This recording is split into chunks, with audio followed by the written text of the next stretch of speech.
And it is time to get started.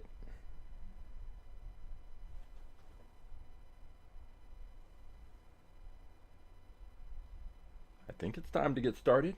Let's go.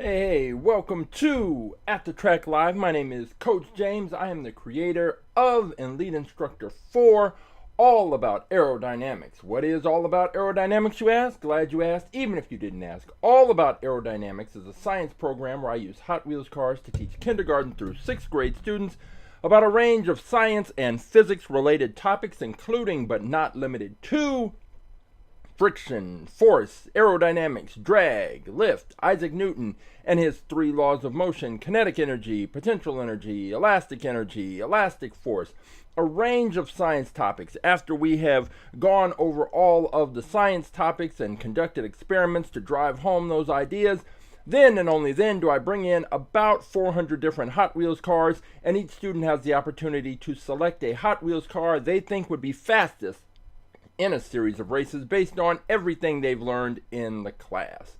After they have selected their cars, they examine their cars, they take a picture of their cars, they shoot a little video of their cars, they weigh the cars, they test the speed of the cars, they check the year the car was manufactured, the materials the car is made from.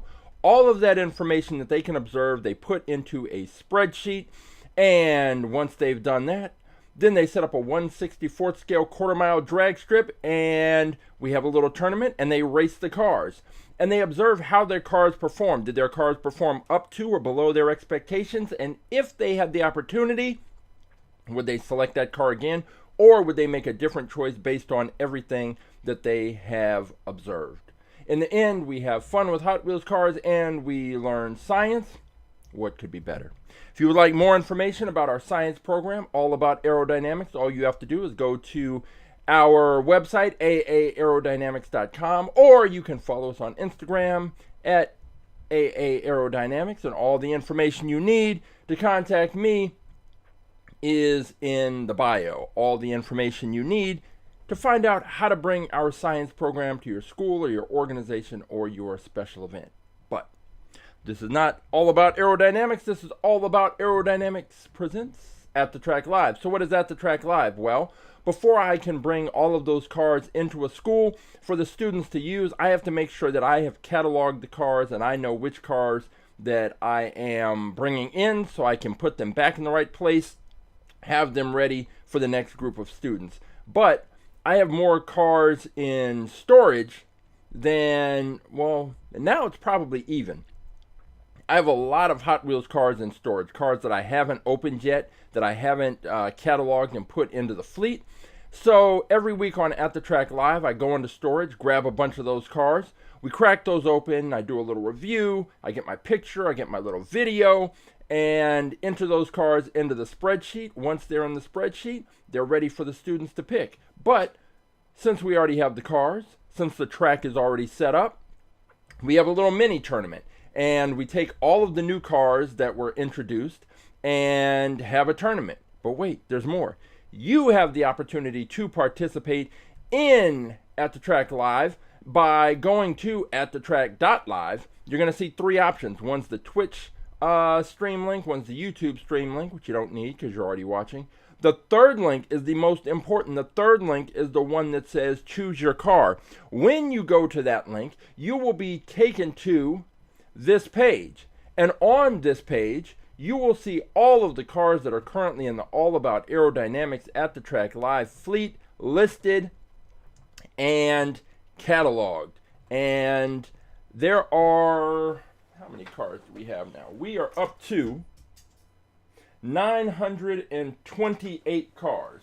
there are 928 different cars that you can choose from, and you can find a car that you think is faster than the other cars that I have introduced. And all you have to do is take the number of the car that you pick and drop it into the chat. I will pull that car, and boom, just like that, you are entered into our tournament. So let's say, let's pick a random number, 514. Let's say you want car number 514, which is the, just saw it, this one, this Acura NSX. So let's say you decide, you know what, I think this Acura NSX, that's the car. That is going to beat out all the other cars that Coach James introduced. I'm going to pick that car. All you have to do is take the number of this car, in this case 514, you drop that into the chat, and then I will pull that car. Once I pull that car, then we're going to see if your car can beat out all of the other cars that are in today's tournament. And the winner of today's tournament is going to have the opportunity to take on our fastest in fleet car. What is our fastest in fleet car? Well, our fastest in fleet car is the car that has won the tournament the previous week. And for a long time, we weren't having much, there wasn't much of a change at the top. And we'd go months at a time and no change. I think between the end of last year and right now, we only had 2 cars that were our fastest in fleet champions, the Gazella R and the BlitzSpeeder. And then 2 weeks ago, all that changed. We had, I'm just looking at these cars now, there's a couple of these. I like this one, number 538. What's this one called? The Imparable. And it was some kind of, I remember this one. It's got this steel, it looks like a guy in a motorcycle type position, but he's in the middle of a car. It was kind of an interesting choice and design, but cool looking cars. We have all kinds of cars in our fleet. But back to the fastest in fleet situation. So 2 weeks ago, we had someone pick one of the most outrageous cars that we have in the fleet. It's this one right here, number 587, the Dog Fighter. This car, as we race the cars, there starts to be a little bit of a conventional wisdom. We start to understand which cars do well and why. And I thought, after watching hundreds and hundreds of races, that I pretty much had it down and knew what kind of cars did well on the track. So when this car was picked, even though when it was first introduced, it did better than expected. But when viewer picked it again, I was a little skeptical because I knew it overperformed the first time that we had it on the track. But could it do it again? That was probably pushing it. And especially since we knew that our fastest in fleet car at the time, the BlitzSpeeder, was just ridiculously fast on our track. So the Dog Fighter came in, beat some cars in the tournament, made it to the finals. That was a surprise. Then the ultimate surprise is when it absolutely destroyed the BlitzSpeeder, our fastest in fleet champion. And it wasn't something that I expected, because this car pretty much breaks all of the rules about all of the things that we have seen and observed that suggest what types of cars do well.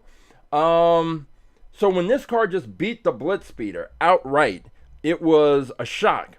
But then I start thinking that there's, without getting into too much detail, because you can see it in the previous episode, we have an acrylic cover that helps keep the cars on the track.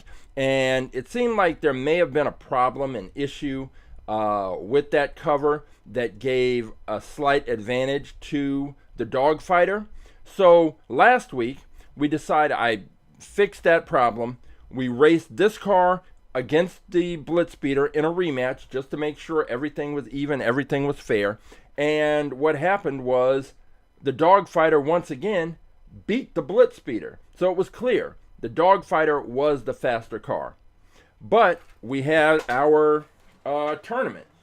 And in the course of our tournament, a viewer picked another car that ended up winning.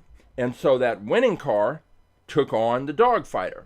That winning car, the Slide Kick, ended up beating out the Dogfighter.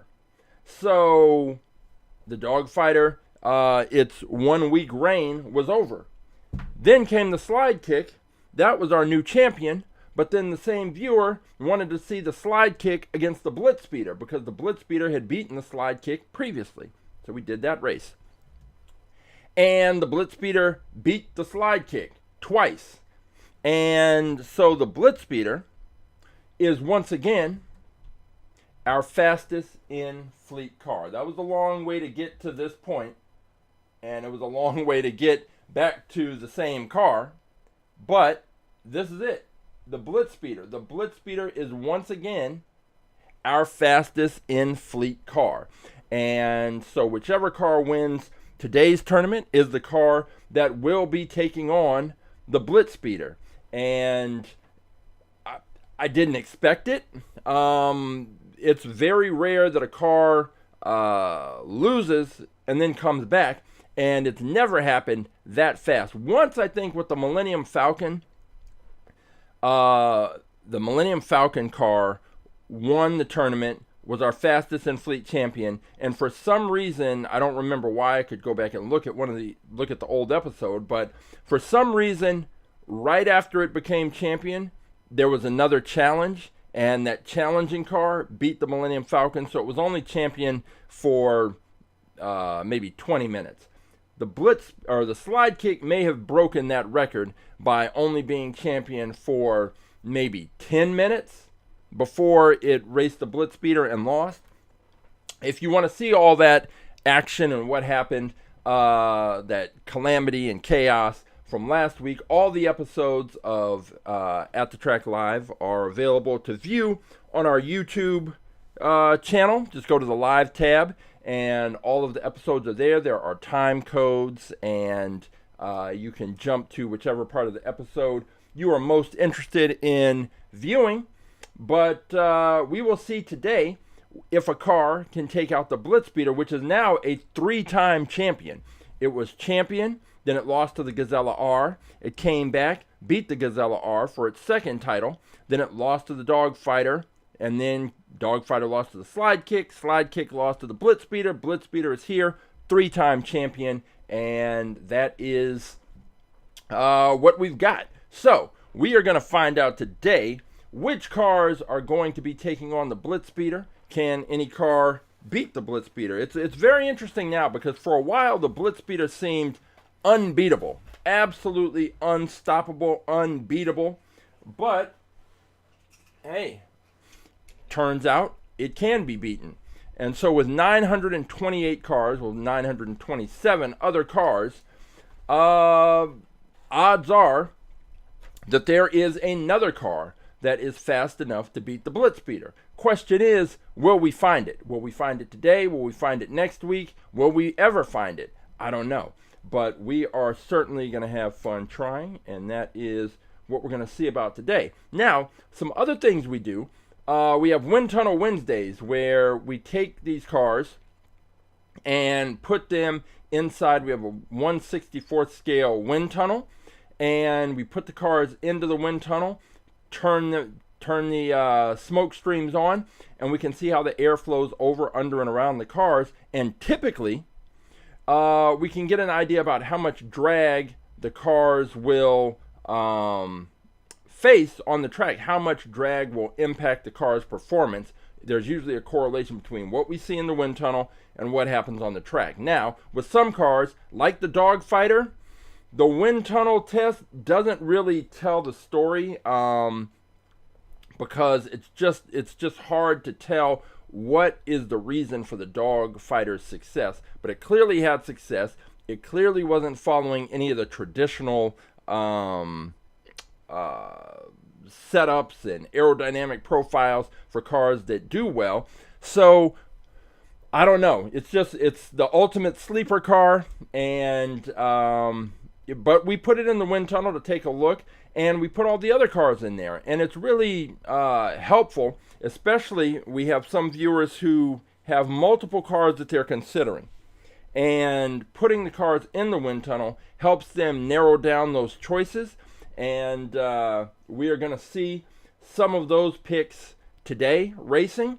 So we have already got some good races lined up. If you want to see cars in the wind tunnel, if you want to see the wind tunnel, of course, all the episodes are on our YouTube channel. But Wednesday at 4 p.m. Pacific, you can watch it on Instagram, Twitch, and YouTube, and see a little deeper scientific look at these Hot Wheels cars and the factors that are going to impact them when they race on the track. At least one of the factors, drag.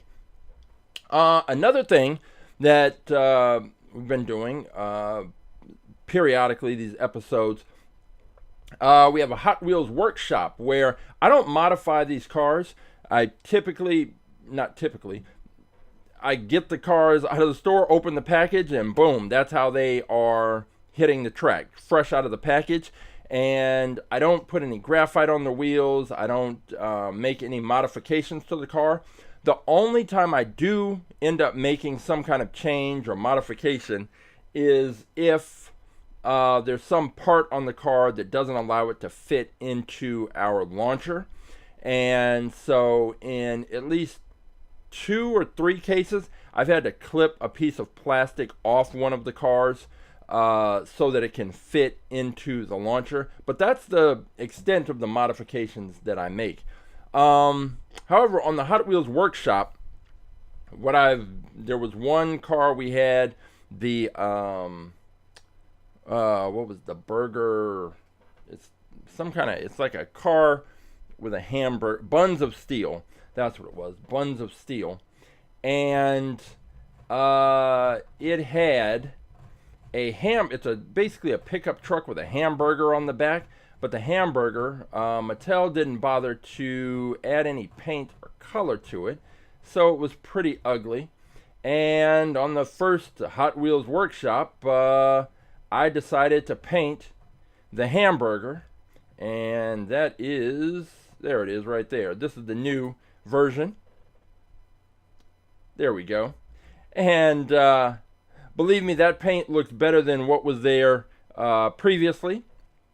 But the latest thing on the Hot Wheels workshop has been trying to create a new, updated Hot Wheels video racer. And the Hot Wheels video racer is the original video racer came out about 12 years ago, and it was a plastic Hot Wheels car. It wasn't really a Hot Wheels. It was made by Mattel, and it was branded as a Hot Wheels, but it didn't look anything like a Hot Wheels car. It basically had a video camera inside this plastic shell of a car, and you could set the video camera and capture a first-person perspective of the car traveling down the track. Well, that was fine 12 years ago. I pulled it out recently, charged it up, and we ran it down the track. The problem was that the battery no longer holds a charge. So once it was fully charged, it would only stay on for about a minute or two. So I could only get one race really quickly, and that was it. Plus the camera being older, the image quality wasn't all that good. So I had the idea to look up and see if I could find a smaller camera to replace that video. Well, the original idea was I was going to replace the battery on the video racer, but after taking that apart, and then it had these little triangle head screws, and I had to order special bits to get after taking it apart, we just had this battery that you can't replace it. So that idea was out. I figured camera technology had gotten better, so I went on Amazon, and there's a whole section of spy cameras, which why people are using these, I have no idea. I know what I was using it for. So I found one that basically it looks like a USB drive, pretty oversized. It actually is, because there's the USB drive right there. And then the little memory card, the SD card, slides in right there. And right here, that little square right there is where the camera is, and then it's got different settings. Decided I'd take this and try to make a new video racer. Well, the issue is, what are we going to put this on? And so on the Hot Wheels Workshop, we've been trying out different things. And on this past episode, we had a few different options. This is one. This is the Skate Grom, and it originally looked like this. We chopped off the lips and cut off these tabs here, threw on these little Scotch adhesive things, and now we can attach the camera to it, send it down the track. But the question is this the best option? Maybe it is, maybe it isn't. But, oh, hey, Rough Shot, how you doing? We have, this is an option, but then there were some others. So, this Bricking Speed Lego car, threw some on there, and can connect this, send that down the track. Took this one, the Turbo Sublime. This was a full Hot Wheels car that just cut out this entire section to cut down on the weight. That's the whole thing, is just trying to cut the weight down, because I think the spy camera weighs about 37 grams, which is already at the high end of where we want cars to be that are on our track. But then you have to add in the weight of the base, and even these adhesive tabs weigh about a gram. So that adds a little bit of weight each time you add or subtract something. So just trying to find which base is going to be best. And so once we started modifying these, cutting these open, trying to find different bases, then I started looking at some other Hot Wheels cars, like, what else could we try? And Christopher, one of our viewers, he suggested using this one, the Roland Solo, because it's got a flat, the top is pretty much flat. It's a smaller car, so it's probably going to be kind of light. Then, when I was in the store getting that, I saw this one, the Roadster, and it's green, which is why you can't see it. But this one is metal on plastic, so it's probably going to be too heavy. It's not going to help us when we're trying to cut the weight down. There's this one, the Long Block, which I am going to pop that top off, and there's some drivers in there, cut those out, and then just see what this base, what the weight is, and if that's an option. Also, might try something with this Minecraft minecart, which is another thing like the Dogfighter, which I never expected to be as fast as it was. I expected it to crash. It didn't crash. Stayed on the track. Did well. But we're going to see if we can get that, put the spy camera, get that mounted on it, and see how that works. And then there's this one, the Flippin' Fast, which I think if I can figure out a way to get the camera, I've got to put something up here so it lifts the camera so it's not rubbing against the wheels. This might be an option. So anyway, we've got that Hot Wheels Workshop, and I just kind of pop on. There's no scheduled time. And once I have finished this and found which option is best, then I'll put all the videos together and put it together and edit it and make it nice and put it up there. But if you just want to see the process, just hit the little notification bell or whatever, and pop on and check it out. Or you can always go back and watch the episodes after the fact, which is what I know most people do with our content. But hey, no problem. Watch it whenever you have the opportunity. And the next thing that we're going to be doing is after I get those on the base, I have a speedometer that I've attached this to and can send the cars through it, and it will actually tell me the exact speed. And so what I plan to do is get all of these, mount the camera, fire it through, and whichever one has the best speed is going to be the one that ultimately is the new Hot Wheels video racer. So that's just another thing we have going on, but that is for another time. What's for today is finding cars that are going to try and take out the BlitzSpeeder. Like I said, the BlitzSpeeder is now a 3-time champion, and we are going to find out today if we've got another car that can take it out. So let's see, what are we going to start with? Might as well start here. I picked this one up. This is a cool little series. I don't tend to buy these too much or too often because they're usually just different versions of cars I already have. But this one caught my eye. It is from the Hot Wheels, the Hot Ones series, which on the back it says, blazing cool toys inspired by Hot Wheels' heritage of speed, power, performance, and fun. So they kind of have like they have a really nice paint jobs, and are more like the throwback kind of cars. But they're also probably, I'm gonna presume this one's gonna be heavy. It feels a little heavy. It's all that blue is metal, but this is the BMW M1 Procar. So let's crack it open and take a look. Yeah, this feels real heavy. I wouldn't be surprised if this is 42 grams. Let's see. Whew. I was off by about 8 grams. This car weighs in at 50.4 grams. 50.4 grams. That is absolutely just way, way too big. Let's go ahead and take a look at this one. This thing, 50.4 grams. Come on, switch on over. Once we get this moved over, let's go. There we go.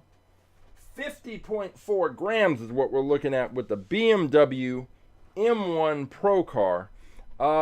It's a good looking car. It's definitely a good looking car, but 50 grams? Really? That's a lot. And me bumping the camera doesn't help. But let me get to the video. And let me go ahead and get this video here of the BMW M1 Procar. And cool looking car. I like the graphics. I like the paint. 50 grams. But you know, after seeing what happened with the dog fighter, you know, I've always said, you know, anything can happen, which is why we have to go and actually race the cars. But come on. I'm trying to think what's probably the heaviest car we've had do well. And it's probably been in the 40s. Never anything in the 50s. And the reason is that the cars, when they come out of the launcher, they all get the same amount of force. And, you know, if we're talking about Isaac Newton's laws of motion, if you want a heavier object to move farther, you have to give it more force. And if you have two cars that are getting the exact same amount of force, then the car that's lighter is going to be go further. So this car is pretty much gonna be out of luck against any car that isn't really heavy. and I don't know that we're going to have any trucks or anything comparable to 50 grams. I mean, we've had tanks. Oh yeah, that yellow Superbird. That one, yeah. So we've had cars in the 40s, and some that have done well, like that Superbird. But 50 is out of control. 50 is, I mean, at 50, you're talking about the old school Hot Wheels cars. The first two cars that are if you go to AtTheTrack.live and you select the choose a car option, on the page where all the cars are listed, the first two cars are like this, where they're really heavy. They are the first two Hot Wheels cars that I ever got, and they came with this Hot Wheels. It was called like the Stow and Go Roll Up Raceway, and it was a little box, and it unfolded, and it had a track that extended out, and then you could race the cars it was a drag race, which is essentially it's what we're doing now, just a bigger version. And I think that's why I'm more I gravitated more to the drag racing tracks than the gravity tracks, because that first track that I had in those first cars were part of a kit that had a flat drag track. Well, anyway, the two cars that came with it are the first two cars that are listed here, and it's this one, this front running Fairmont, this one, and the Murata Stalker. And so these are the actual first two cars, Hot Wheels cars, that I ever had.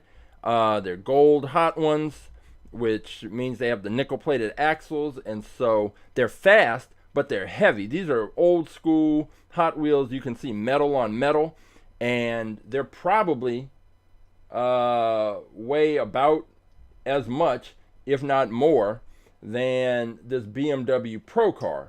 So that's the thing.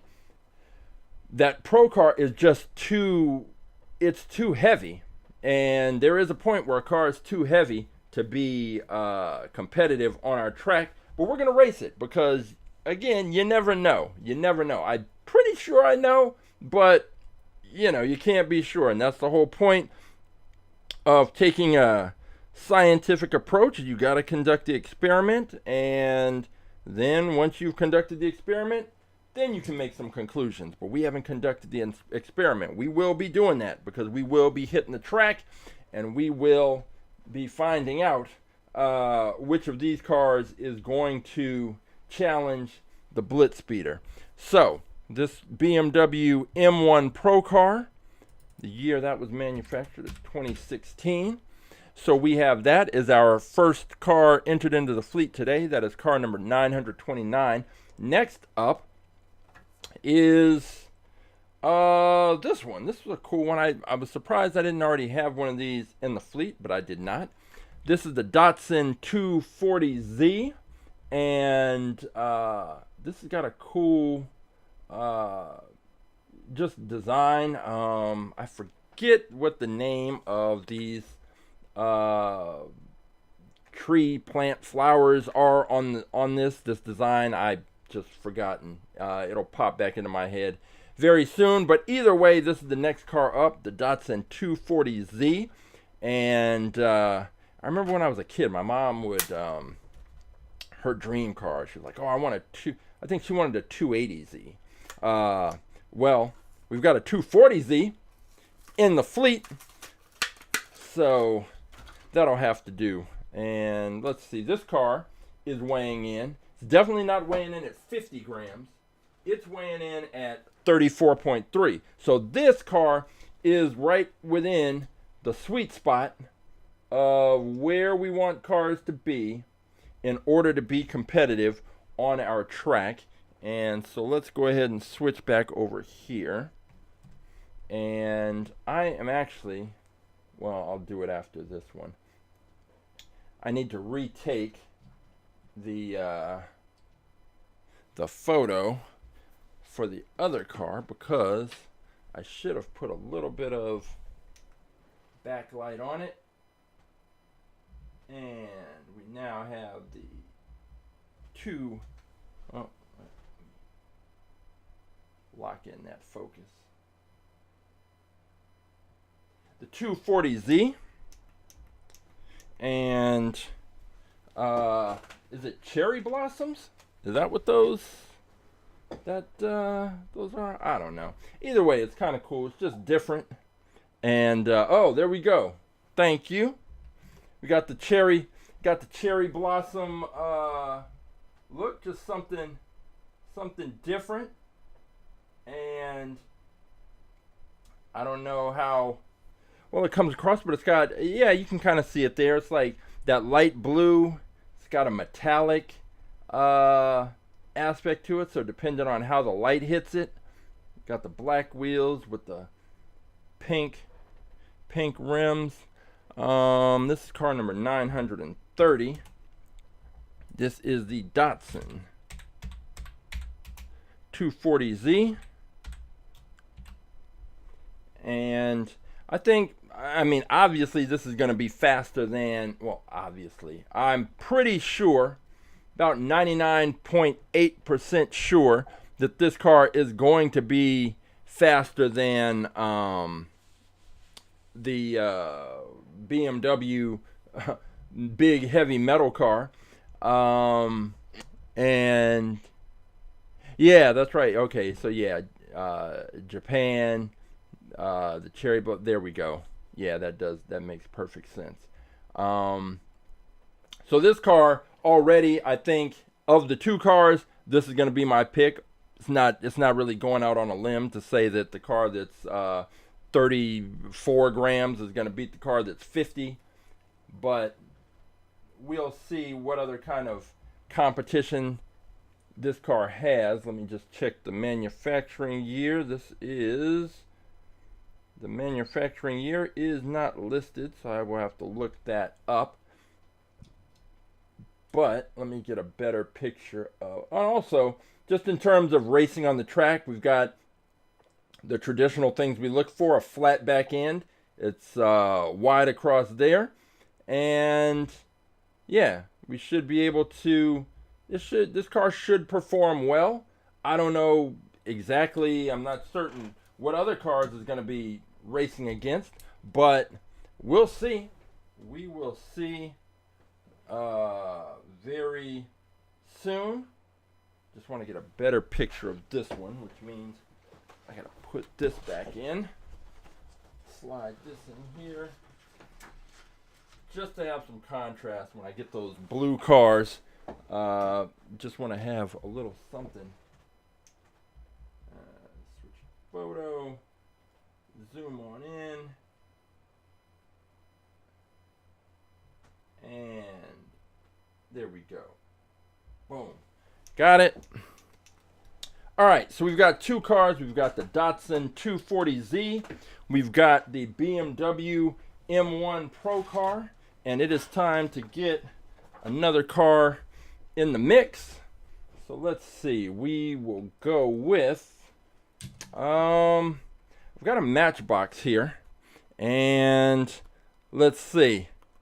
Oh, yeah. We've got Rough Shot. We've got the Hyperliner. I'm curious to see it too, because it's never been picked. Some of these cars, especially the ones that are like a little more outrageous, the students don't tend to pick those because they, as we go through the, aerodynamics lessons, they're looking for cars, with a particular kind of look that has a specific aerodynamic profile that kind of suggests those cars will do well, and very rarely do they go out on a limb. I always go back to there was one girl who picked the Invader, that tank with the 6 wheels, and I don't care what car they pick, just as long as they thought through the reason why they're picking it, and then we can see what happens. And that tank actually did better than expected. But nobody's ever picked a Hyperliner, so yeah, I'm curious to see how that goes down. And one of the cars, the Hyperliner, will be going up against will be this one, this 1972 Lotus Europa, which I'm pretty sure I don't have one of these in the fleet, but let me just double check. 1972, let me go to 19. We have a, oh no, we have a 1972 Lotus Europa. Huh. So we already have one of these. It is car number 764. See what that looks like. I pulled this one out of storage and I was thinking, oh yeah, we got this. All right, let's see what car 764 looks like. It may be this exact one. It may be this pink. Yep, it sure is right there. The 1972 Lotus Europa. So this one will become a prize car. Some student will be able to select that. All right. Well, that wasn't the only Matchbox car I pulled out. I also pulled this one, this Porsche 918 Spyder. So let's check the spreadsheet and see if I've got one of those. Porsche 918 Spyder. But let's see if the other 918 Spyder is a...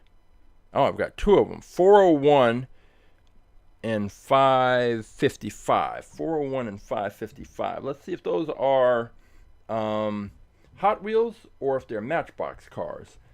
I presume that they are Hot Wheels.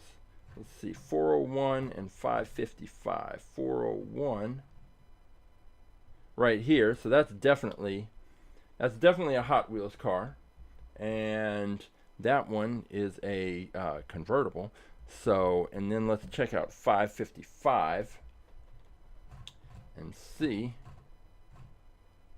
555, also a Hot Wheels car, also convertible, basically the same car, just a different paint job. So we will be putting in the Matchbox Porsche Spyder 918, and let's go ahead and open this up. I don't know, it's cool that these are in the box and it's like a different package and presentation, but the problem is you don't get to actually see the car. You know, with the Hot Wheels, they have or with the Matchbox that are in the package, you get the picture, but you get to actually see the car. With these, I don't like that you don't get to see the car. So, we'll see what it looks like and how closely it matches the picture. Right here. Another Porsche. I couldn't tell if this was comes in a little paper. There's unwrapping. And so this one, at least it is not a convertible, but we will see how it performs on the track. Let's check the weight. The weight, this car comes in at 32.8 grams, so just a little bit above, just at the low end of our sweet spot for these cars, which is between 32 and 36 grams. And we have this one here. Grab the still picture. Turn it just a bit.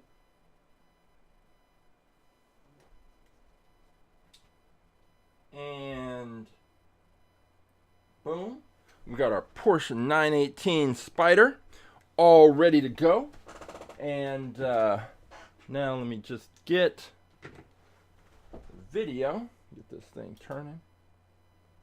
And I don't know what it is. The Matchbox cars, they just haven't been able to hang with the Hot Wheels cars. So even though this one's got the better weight, I would still pick that Datsun 240Z over this one to win head to head. But I do like how what they've done with the headlights, that graphic that makes them look like there's some depth and kind of like a 3D quality to it. The wheels look nice. The tires have those little grooves to make it look like an actual tire. So this is, I mean, it's a good looking car. As it comes around the back, it's even got the Porsche lettering right there. And there's definitely the tail lights. This is good.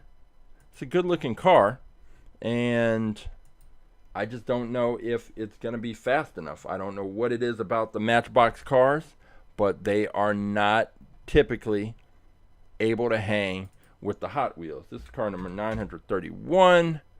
This is the Porsche 918 Spyder. It is our third,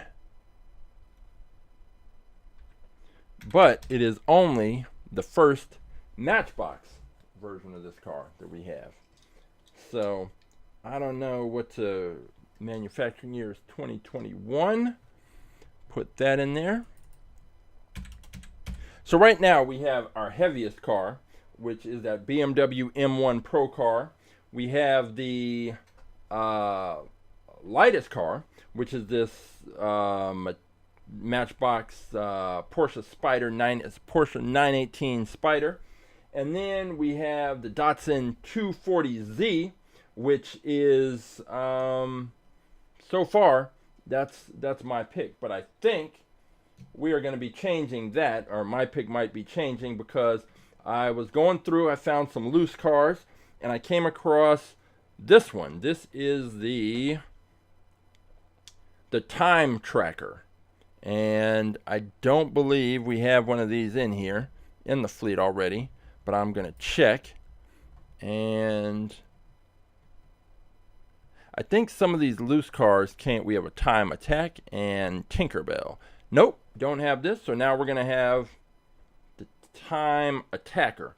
Some of these cars, I'll buy maybe a 5-pack of cars. Let's see what this one weighs. This comes in at 32.3 grams, so it is now our lightest car. But I'll buy these cars in a 5-pack, let's say, because there's one car in particular that I want. And then what happens, oh, wrong. Let's take this view. And then the other cars just get set aside, and I forget about them until I start trying to, clean things up around here. And then I'm looking at the car like, okay, well, let's see. This is a lot of plastic, and that wing's out of control. That's a massive wing. Like, the wing is so big that it's almost making the rest of the car look small. Like the tires look too small.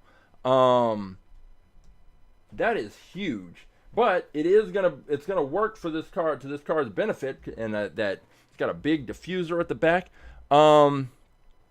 It's gonna help this car because it will press right up against that launching block. There's a lot of area in that back to press up against that launching block, and it's gonna push this car out. All that plastic.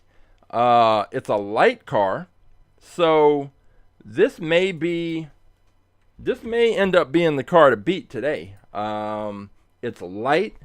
It's got a big point of contact in the back. So this could be it. The Time Attacker. Car number 932 as it comes around. And let's go ahead and get this still picture. But it's just so strange. Like, they just, it looks fat. With these Hot Wheels cars, where they put the detail. So, I mean, they put the graphics on the side, and, have a little something here. And on these vents here, they put a little color. But then, like, nobody wanted to put anything on the grill, on the headlights. Like, just a little something. Just put a little something right there. And if I still had the acrylic paint from when I painted the hamburger, I would just hit a little something. So let's see. This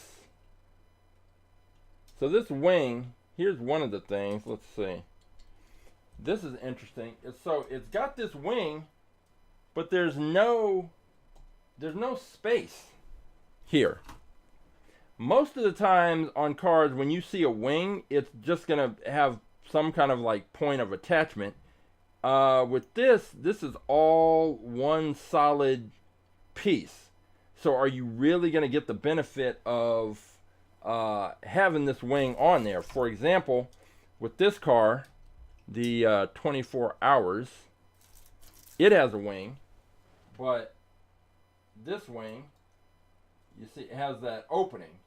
So the air can actually flow through there, like right through here, right through the back.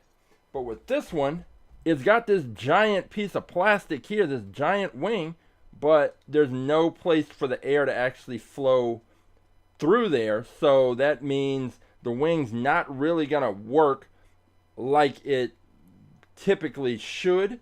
So that'll be interesting to see how this car does. But it's so light because all it is all that plastic just sitting on this metal base. We'll see what this one does. Is there a manufacturing year? Oh yeah, I got it. Oh no, this one's also 2021. So we have the Time Attacker with its abundant plastic. We've got that Porsche Spyder, the Matchbox. We've got the Datsun 240Z, and we've got the BMW M1 Procar. Yeah, we're gonna put this one's definitely going in the wind tunnel because I want to see what happens on the back end, because that's just a lot. That's a lot of plastic and a big old wing. And as a matter of fact, I need to check to make sure that the wing isn't too wide. Okay, so I'm just checking to make sure that it fits in the launcher, which it does. So it's got a big wing, but not too big. So it is going to be racing. So we are looking good. We have, so far, we've got 5 cars that have been introduced, and might as well get one more in here before we get to the other cars that were picked by viewers. Let's see. Do I have anything around here kind of out of the... Oh, let's see. I've got these loose cars. Here's another 24 hours. How many of those do I have? Too many. I think all of these are actually already in the fleet. There's a Porsche 917 LH, which I love those cars. What is this one?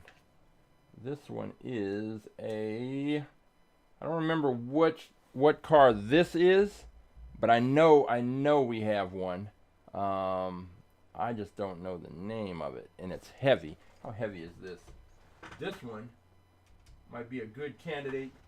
This one's 51.3, so this would be a good one to go up against the BMW Procar because that's so heavy. This one, I forget what this one's called, but I know we have one in the fleet because someone suggested this one was going to be fast, so I went online and ordered it, and then I think I ended up finding one at the Hot Wheels swap meet, and so this is just the extra car. So all right, so all of these are pretty much already in the fleet. So don't know. Let's see. I have a whole box here of, these are just old Hot Wheels cars that I had when I was a kid, and most of these, the axles are damaged, so they can't race. I don't know if anybody remembers, I've mentioned this before. These cars from the 80s, they were called fast ones. I think they were made by Kenner, and the whole gimmick with these was they had license plates on the back. Let me switch over here. So like this, they had license plates, and I think they had them for different states and what have you. So I have that, but I don't know. I mean, the wheels, well, yeah, this one, I don't know that the wheels are actually going to be in a position to hold up. Yeah, let's see, what is this? This is the Sand Drifter, and this is another one. I mean, these cars, I played with these cars. There's no doubt I was playing with these cars, because these cars are beat up, but I had fun with them. There was no way these cars were just going to be sitting in a case. I've got a up front 924, which is clearly a Porsche, but it's even got the Porsche emblem right on the front, but it's called the up front 924.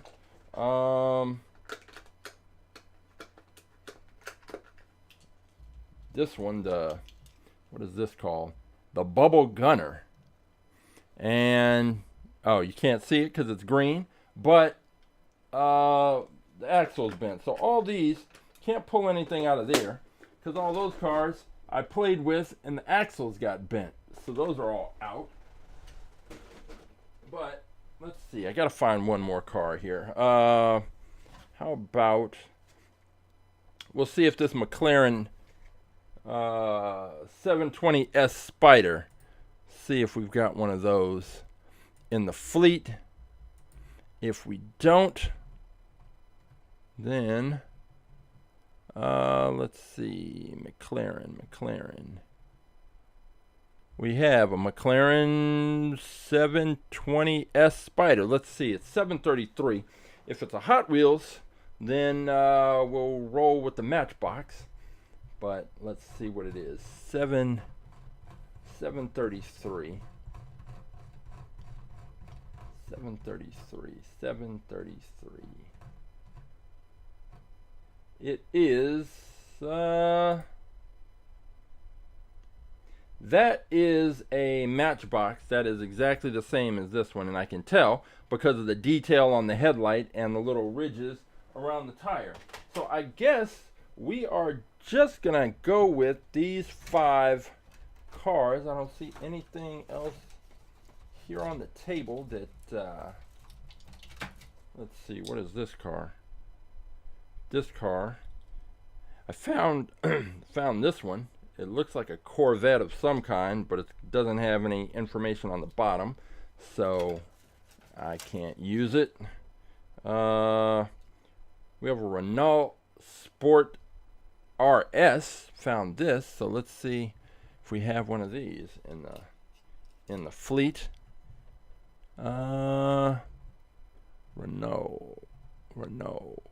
Renault Escape, and that's it. So why hasn't this car been in there? Well, it is now. We now are about to have the Renault Escape.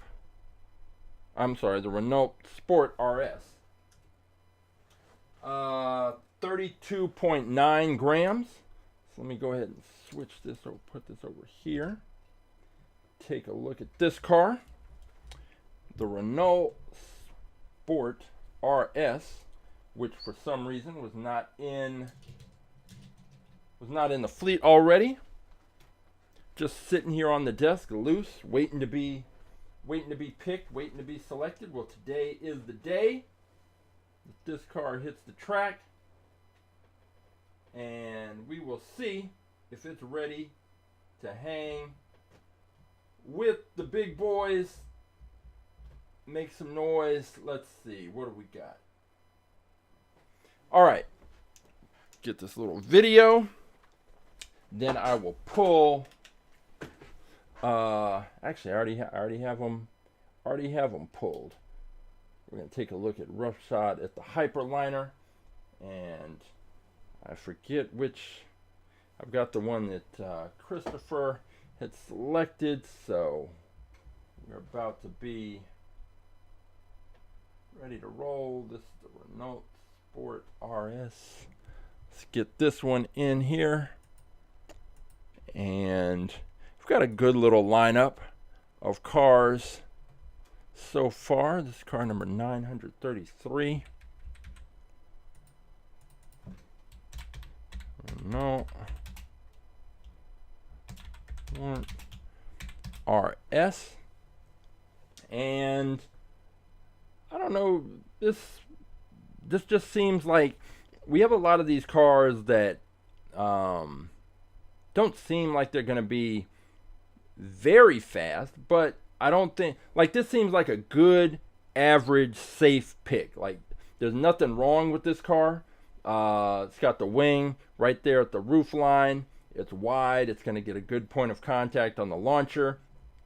From a design and aerodynamic profile standpoint, don't see anything wrong. Now, I don't know about right there below the door, below the side window, what that opening right at the door, how that's going to affect the car, because there's a piece of plastic and it's open. So the question is air going to flow in there and be able to flow out, or is it going to get trapped, kind of right in that pocket? And if it gets trapped in that pocket, is it going to slow down the car? So that's kind of a concern. And you just don't know what's going to happen, how that's going to actually play out. But we have the Renault Sport RS, and manufacturing year is 2015. Let me get that in there. All right, so we've got our cars today all ready for the lineup. Now let's check out the viewer picks, and we're going to start off with this Hyperliner. This is Roughshods pick, and it's weighing in at 35.5 grams, so the weight is good, and that's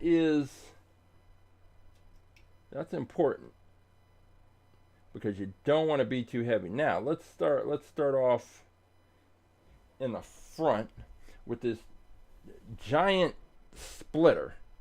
The good thing about this is that this splitter has openings. There are openings here and here that you can see where the light's flashing through. So the air should be able to pass right through there. It shouldn't create too much of an issue. Now this car does have a lot of frontal area right here where that air is going to build up in the front before it goes over, under, and around. But once it comes up top, pretty smooth, pretty flat. It's got a wing, and it's tall, ultimately, because the car is tall. That should press right up against the launching block. Now, if it didn't have the wing, or if the wing was moved in a little bit, then it would have all this area pressed up against the launching block, and I think that would pretty much guarantee a very good launch. But we're going to see. This is a pretty... And these wheels, we have not had a car with wheels this big race ever, I don't think. We have the one, there's the it's a Chevy with the big donk wheel. I don't know, I think we raced that once, but this one's a whole other thing that's happening here. Aerodynamic brick. But we've had buses and fire trucks. We had that Ain't Fair did well. We had that Scania fire truck that also did well. So it's not totally unprecedented for a big rectangle to make its way down the track and do well. So we're gonna see. Now let's see. Christopher was going with, I think he decided to go with this one, the Airuption, which is weighing in at 35.1 grams. And this one has raced not recently, but within the past few months. And it's one of those things where now, you know, with the BlitzSpeeder being a 3-time champion, with the slide kick coming in, having lost, basically, just because a car lost at some point doesn't mean it can't come back and win later. Maybe it just got a bad launch or something happened, but in a lot of cases, it's the matchups, which we just saw. The BlitzSpeeder could not beat the Dogfighter. The Dogfighter was beaten by the slide kick. The slide kick can't beat the BlitzSpeeder. So I don't understand that, because I would think if the Dogfighter is faster than the BlitzSpeeder, how can the car that beat the Dogfighter not be as fast as the car that lost to the Dogfighter? I don't know. It's hard to explain, but matchups are important. So just because this car lost before doesn't necessarily mean it can't come back and do well. It's got a little feature that Christopher told me about where you can pull out the wings. Obviously, we are not going to be racing this car with the wings out. It's going to be racing in attack formation, which is going to be with these bad boys tucked in just like that. So we have our lineup. We have the BMW Procar M1. We have the Matchbox Porsche 918 Spyder. We have the Time Attacker, that big plastic with that big plastic wing on the back. We have the Datsun 240Z. We have the Renault Sport RS. And we have the Hyperliner. And we have the Airuption. The Airuption, which, I don't know, in this lineup, it might have a better shot. But when I look at the back end, that's what concerns me, are those two little points. These are going to be the only 2 points that are touching the launching block. And so I don't know that this car is going to get a consistent launch. But all that being said, the Dogfighter only had one little point of contact. And it was able to win races and be dominant. So, I don't know. We have rules that apply and kind of ideas. Doesn't always work out that way. But we're going to see how this all plays out on the track in just a minute. And if you are watching this sometime in the future, you're watching it on our YouTube channel, and you're saying, what is this? Well, here is what you are about to see. You are about to see, if I go back over, well, that wasn't what I wanted. I didn't want that. I wanted to go here, and then I wanted to bring up this. This is what you are going to be seeing. This is our 3-camera racetrack view, and the cars are going to start at the top of the screen on the left. That is where our launcher is positioned. I'll put the cars in the launcher. I'll give a countdown, 3, 2, 1, race. I will hit the switch. The cars will come firing out of the launcher. They will come from top to bottom. They'll pass out of the bottom of the screen on the left. They'll show up at the top of the screen in the middle. They will go from top to bottom, passing out of the screen in the middle and showing up at the top of the screen on the right, which is our finish line camera. The cars will come from top to bottom, cross the finish line, and the winning car will be indicated with a solid red light. A solid red light indicates the winning car, and a flashing red light indicates the losing car. Now, the races are best 2 out of 3, and the cars will switch lanes after each race. And if a car happens to crash and leave the track, no problem. The results of that race are thrown out, and we just reset the cars and rerun the race. If the same car crashes twice consecutively, then it's going to be a problem, because that means that car is disqualified, because simply running the race multiple times with a car that crashes consecutively in exactly the same way means there's a problem with that car that isn't going to be resolved by just rerunning the race. So, car crashes twice consecutively, it is disqualified. Now, if a car crashes, flips upside down, lands on its side, lands on its roof, but stays on the track, Well, sorry, that counts, and that car has just lost. So those are the basics, and we are going to be hitting the track and finding out which of these cars can come out of the pack to challenge the BlitzSpeeder for the fastest in-fleet crown. I will see you over at the track in 30 seconds.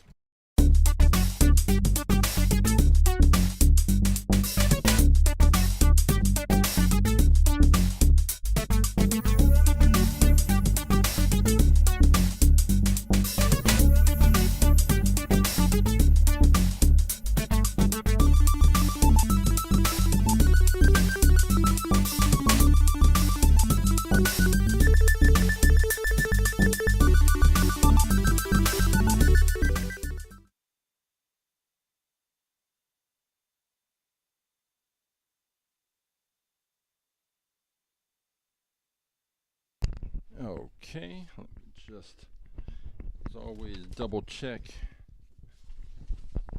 the audio. 1, 2, yep, we're good there.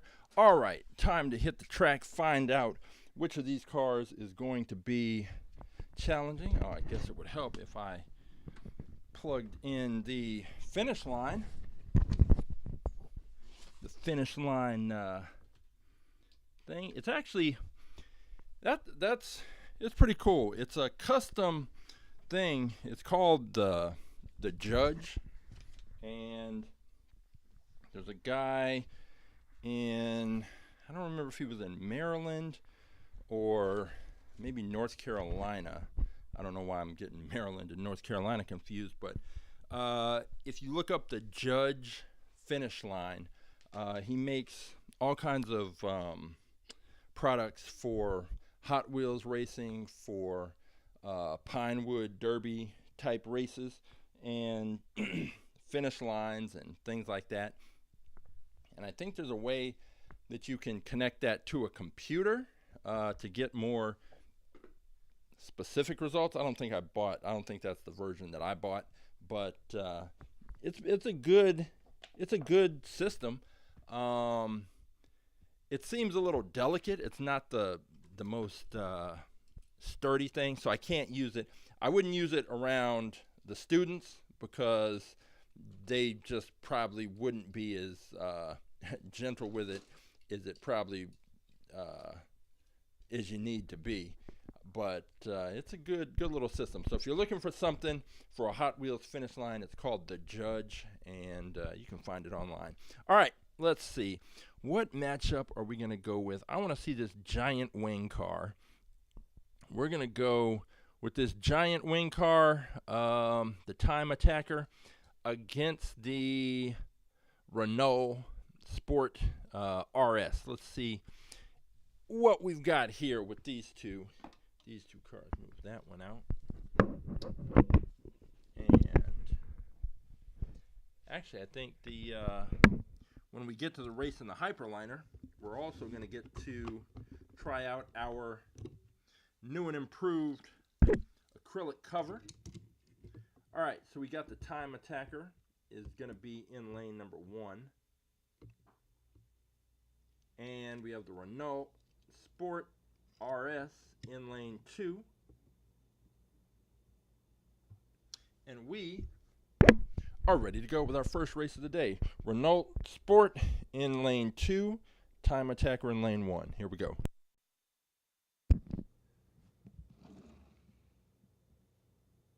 Three, two, one, race. Ooh. Okay, that was a good race. That Time Attacker with its giant wing lost, but not by much. So that was a good little matchup. Oh, hang on. There is something that I actually forgot to do. And that is to move. I have a little monitor. And on that monitor, I am just able to keep track of the what's happening, just so that I can make sure that there aren't any technical problems and issues that I need to solve on the fly. All right, so let's see. So we've got the Renault right here, and it was a pretty good run. Now let's switch lanes and see if it can duplicate that. I was testing out earlier.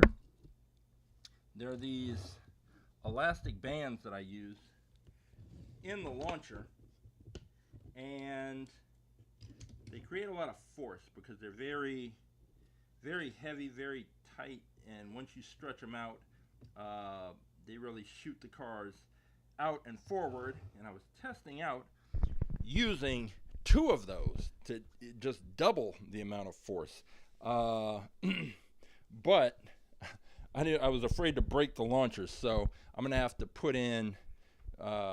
work on that a little bit so that I can increase the force. We'll get even more speed, but without damaging the launcher. But anyway, this is race number 2. We've got the Time Attacker in lane 2. We've got the Renault Sport RS in lane 1. Race 2, here we go. 3, 2, 1, race.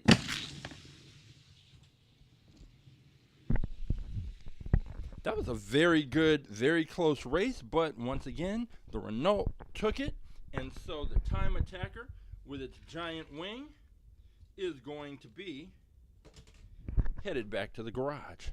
But that was a good showing. All right, next up, we're going to go, let's go with that Matchbox Porsche against the 240Z.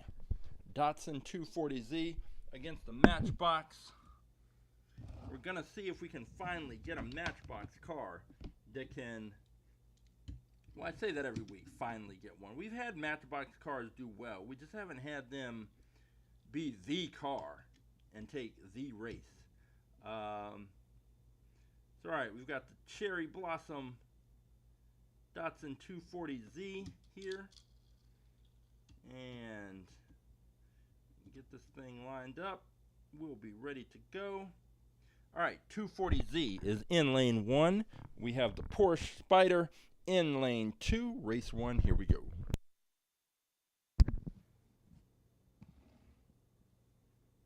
Three, two, one, race. Okay, this Datsun, that was fast, and here it comes almost all the way back to the launching block. That was a good, these cars are looking fast. Sometimes you can kind of tell, when you've got a couple of slow cars moving down the track, and you can tell when the cars are getting good passes and really turning it up a bit. So that Datsun took that race, but it took a race against a Matchbox car, which isn't saying much, but nevertheless, it looked good doing it. And that's, whether it's sports or whatever, if your competitor, if your competition, if you're better than your competition by far, then you should beat your competition by far. All right, here we go. We've switched lanes. We've got the Porsche Spyder 918 in lane 1. We have the Datsun 240Z in lane 2. Race number 2. Here we go.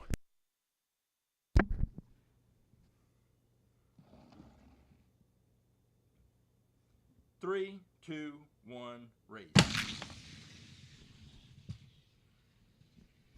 Yeah, that Cherry Blossom might be a sleeper. That thing, it just opened up on that Porsche. But again, I keep going back to, yeah, but it's a Matchbox car. And so that car, the Porsche Spyder, is gone. We have the Renault Sport RS has moved up. We have the Datsun 240Z stepped up. And now let's go with, we're going to go with this BMW Procar against this Hyperliner. What does the Hyperliner have in store? So first of all, the Hyperliner is tall. The BMW M4 is not, so therefore I get to break out my brand new modified acrylic cover, which has been adjusted to accommodate taller cars versus smaller cars. So let me just make sure it fits. Yep, perfect. Hyperliner will fit. And we can get the Hyperliner is going to be set up in lane 2. And the big heavy BMW M1 Procar is going to be set up in lane 1. Race 1, here we go. Hyperliner lane 2, BMW lane 1.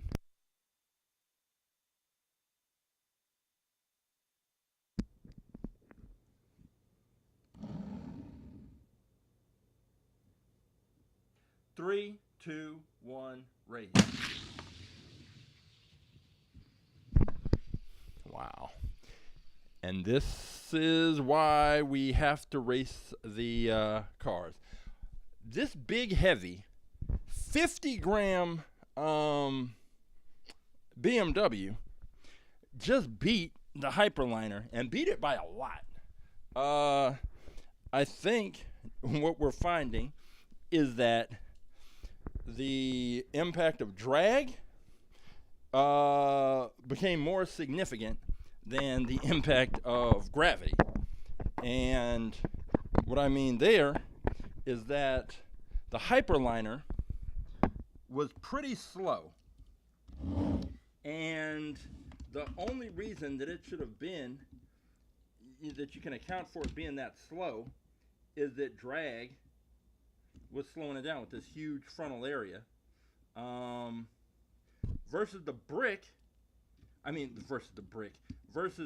BMW, which is heavier, but more aerodynamically sound, and therefore has less drag impact, or drag has less of an impact on it than on the Hyperliner, because there's no way that the Hyperliner should be getting beaten by that much ordinarily. But here we go. This is race number 2. Let me flip this around. We have the Hyperliner in lane 1. We have the BMW M1 Procar in lane 2. Race number 2. Here we go.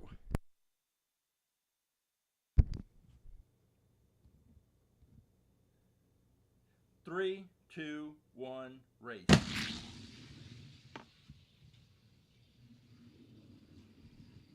I mean, that Hyperliner, it was shaking and wobbling, not in a good way, not like that Brazilian Charger. This Hyperliner, yeah, I think there's just way too much frontal area. Those I don't know what the impact of those giant tires was, but that was not close at all. And we are now down to 4 cars. We've got the Airuption, which is about to have its first race. We have the we have the Datsun 240Z. We have the Renault Sport RS, and let's go ahead and go with this big.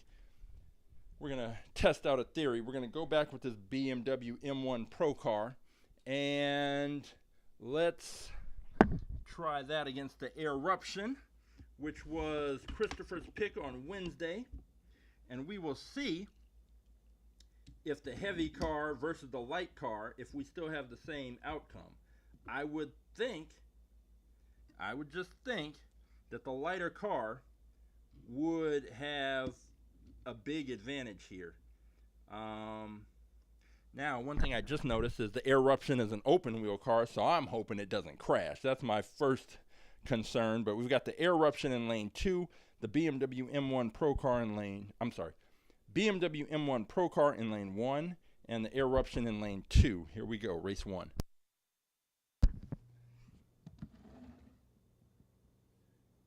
Three, two, 1, race. See, I just don't know what I'm talking about at all, because the BMW Procar took that race with ease against the lightest car. So now we're really getting into a situation about what is the balance between the weight and the aerodynamic profile. Like, which is more important, the weight or having a good aerodynamic profile? Because the Airuption is light, and we know that light cars tend to be impacted by drag, and they get slowed down. That's not, I mean, we know that, we've seen that. But a big car with a good aerodynamic profile, we've never seen a car this heavy do this well. But there is still at least one more race to run. We've switched lanes. We have the BMW M1 Procar with all 50 of its grams in lane 2. We have the Airuption in lane 1, race 2. Here we go.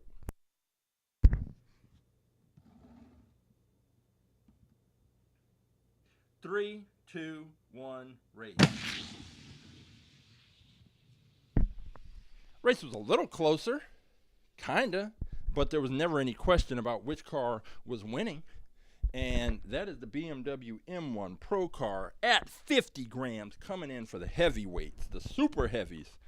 And the Airuption can take itself all the way back to the garage. Now, with the Airuption, we had mentioned that those two tiny points of contact at the back probably aren't going to make for the best launch, but nevertheless, that car was beaten out, so we're down to the 240Z, the Renault RS, and the BMW. So right now we're going to go 240Z versus the Renault Sport RS and see which of these two is going to face the BMW in the finals. All right, we're going to put the Renault in lane 1. We're going to put the Datsun 240Z Cherry Blossom Edition in lane 2. We're ready to go. Datsun 240Z lane 2, Renault Sport in lane 1. Here we go.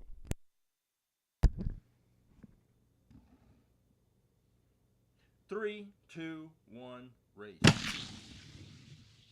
Whew. Those cars are both fast. Those are two fast cars. The Datsun came out on top. That race was close, and we are going to see if the Renault can push it to a third race, which we haven't had today. We haven't had a third and final decisive race, but this might be the time for it as we switch these cars over and see which one is going to come out on top. Let's go with the Datsun in lane 1, the Renault Sport RS in lane 2. We are ready to go. Race number 2, Datsun lane 1, Renault lane 2.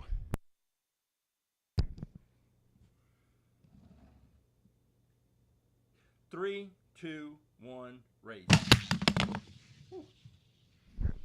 And the Renault blasts into the barrier and crashes. So we'll set those cars up again and see if we can get a proper race.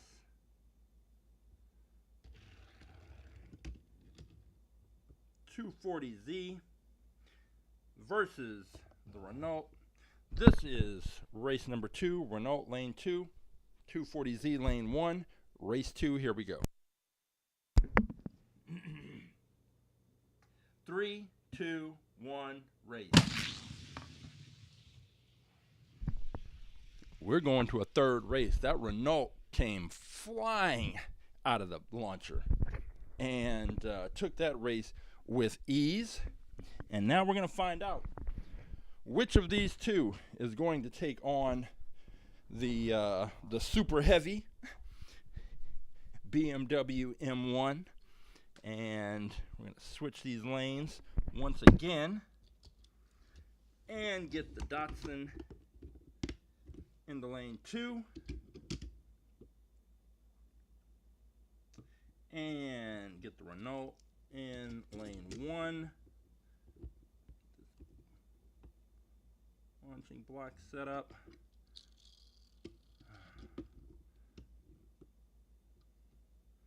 All right, the Renault in lane 2, the Datsun in the Datsun in lane 2, the Renault in lane 1. We have race number 3. Whichever car wins is going to the finals. Here we go.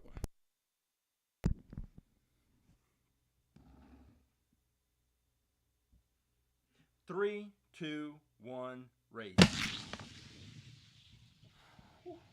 Ooh, that race was close, but the victory goes to the Datsun. That Renault Sport, which has been hanging around on my desk for a while and for some reason wasn't in the fleet. That's a good, very good addition to the fleet. And today it was just beaten out by the Datsun. So now we're going to go and see if this super heavy BMW can take out the Datsun. And put it like this: if this BMW wins, it's going to be the second or third week in a row that my ideas about which cars should and should not do well on the track get just completely turned upside down. So we're going to see what happens. We've got the Datsun 240Z in lane 1. We've got the BMW M1 Procar in lane 2. This is the finals, race 1. Here we go.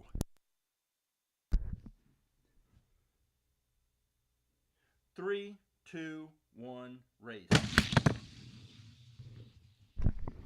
And this time the Datsun decides to crash, and we'll need to reset.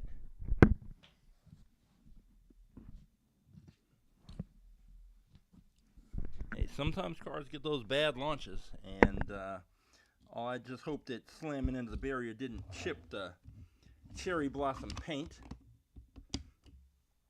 Get these things lined up again and see what the outcome is. Which car is coming out on top?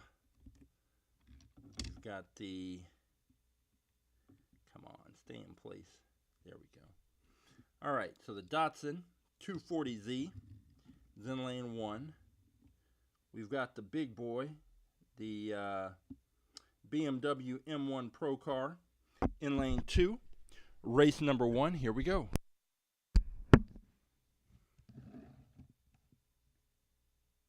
Three, two, one, race. Okay, so with that one, what we saw is kind of what we have come to expect. We had the heavier car that came out of the gate, and for most of the race, it was ahead. For about just past halfway, the BMW was ahead. But then you could see that the Datsun started to catch it, started to close that gap. And anytime that happens, it doesn't mean that one car is gaining speed. It means one car is losing speed. So the BMW, you could see it in real time. You could see it losing speed. And the lighter car, in this case the Datsun, just kept on moving, closed the gap, passed it, took the race. So now we're switching lanes. We've got the BMW M1 Procar in lane 1. We've got the Datsun 240Z in lane 2. This is race number 2. Here we go.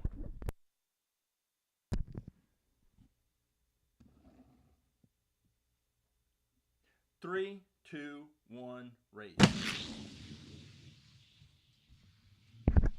Okay, now that time, the Procar kept its speed up and the Datsun started to close the gap, but it didn't close it enough.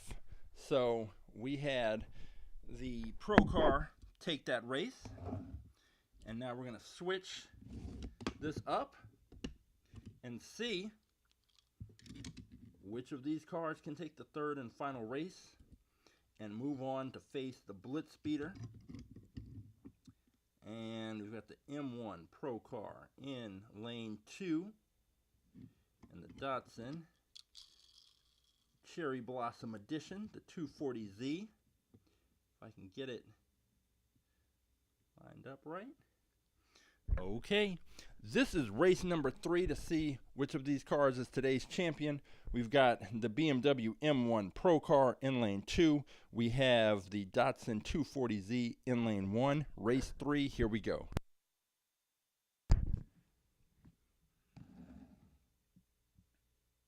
Three, two, one, race.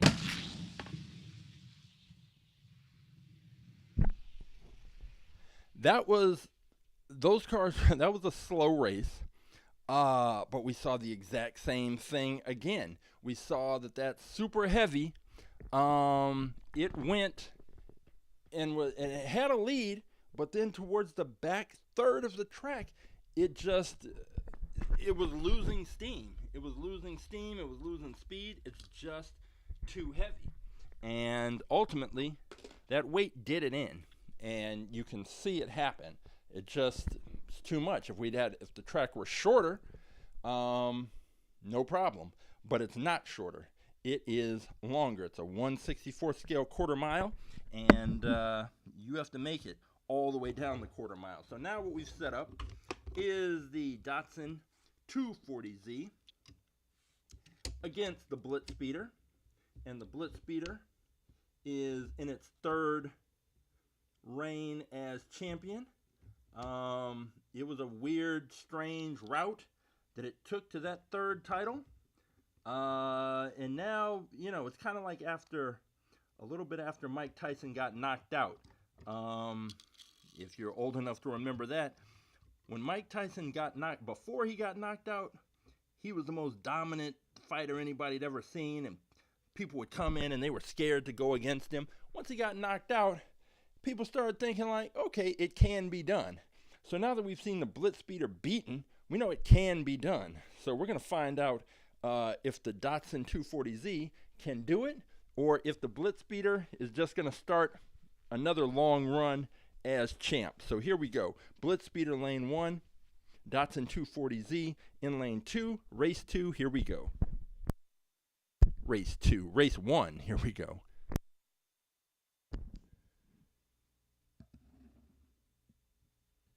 Three, two, one, race. The Datsun is interesting because it starts closing that gap towards the back end of the track, but the BlitzSpeeder just had too much of a lead at that point for it to matter. But that was, like, you can see it. You can see that Datsun closing that gap. So whatever it is, its aerodynamic profile is pretty good, because the drag that's impacting these other cars, obviously it's impacting the Datsun, but it's able to lessen that impact somehow. And that usually speaks to the design of the car, the shape and style. So that is something, but the Datsun is going to need to get out to better starts, because it has sort of consistently started off behind and then closed the gap. In a few of the races, it did lead from kind of wire to wire, but still, this is tough. All right, here we go. We have the Datsun 240Z in lane 1. We have the BlitzSpeeder in lane 2. Race 2, here we go.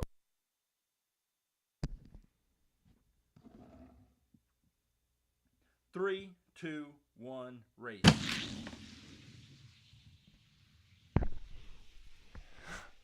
The BlitzSpeeder was not playing any games, was closing any gaps or anything like that this time. BlitzSpeeder took the race, remains our champion three-time champ. And let me gather up these cars, head back in the garage, and take a look at the winners, the losers, and what is coming up.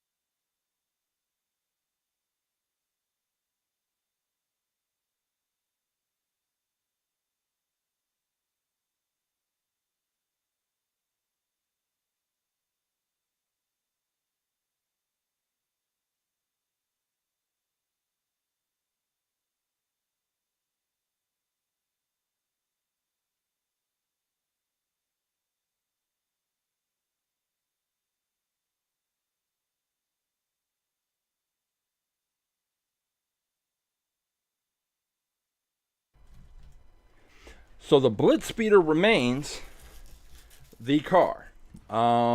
It has beaten out it beat out the Datsun, and like I said, that Datsun was closing the gap on the other cars it faced pretty convincingly at the back end of the track, which it's because one car is slowing down and drag is impacting these cars. There's gravity, there's friction, and friction, and drag. And the friction part, obviously there's friction with the wheels touching the track, but usually the friction aspect comes into play more often when cars get bad launches and they go off to one side or the other, and their wheels are scraping against the side of the track as they bounce back and forth. We saw that Hyperliner, it was shaking, but it wasn't necessarily bouncing around like some of the smaller cars do. Then there's gravity, and we saw with that BMW M1 Procar, it's so much heavier than the other cars it was facing that you could just see it. Like, it definitely won some races and was impressive with its speed, but there were times when you could see it slowing down and the other car catching it. It had a lead about halfway, maybe 2/3 down the track, and then the other car just sped up and or it looked like it sped up. It creates the illusion when one car slows down and the other one maintains its speed. It looks like there's a increase in speed, but it's actually a decrease. And the decrease, the only thing that you can attribute it to is the weight, because if it was drag alone, it wouldn't have gotten out to that good of a start and then started to slow down. But the heavier cars toward the back end of the track, so what happens? Same thing with lighter cars. Lighter cars toward the back end of the track also start to slow down, but it's not necessarily the gravity aspect. It's the drag that is, they've still got to push through this air at a lighter weight and at this higher speed, and the faster an object moves through the air, the more drag has an impact. So it's slowing this car down, especially with the lighter cars. That's what you see, which is why we said we have that sweet spot between 32 grams and 36 grams. You're right in there. You're probably going to be pretty good. And cars that are outside of that range, you're going to be impacted one way or the other. But we had some good races, good close races, especially between the Renault and the Datsun 240Z, that cherry blossom car, which had a really good performance and was closing the gap on every car that it faced. If it didn't have an outright lead, it closed that gap pretty significantly there at the end, but ultimately couldn't beat the BlitzSpeeder, but not many cars can. So we are looking at the BlitzSpeeder's third reign as champion. We have other races and other cars, many other cars to put on the track. See, Roughshods, he's got two that he's considering. which are, let's see, 174 and 201. What is 174? 174 is the Z-Rod. Okay. This is an open wheel car, but it's pretty interesting. I'd be curious to see what's happening back here around that wing, like right under that silver part. I mean, I guess you're gonna we'd call it a wing. Oh, I see the Z right there. So this area behind the motor, what is happening there? Is it a straight opening, or is it sealed in the back? That's going to be the mystery, and that might be the difference between this car doing well and this car having a quick exit. So let's see. So that's 174. And then let's check out 201. The Electro Silhouette. Okay. So this one. Okay, this is this one I can see doing something. This is an interesting pick. Now it's got that giant splitter. It looks like it might be the kind that can either fold up or fold down. So that might be something we look into.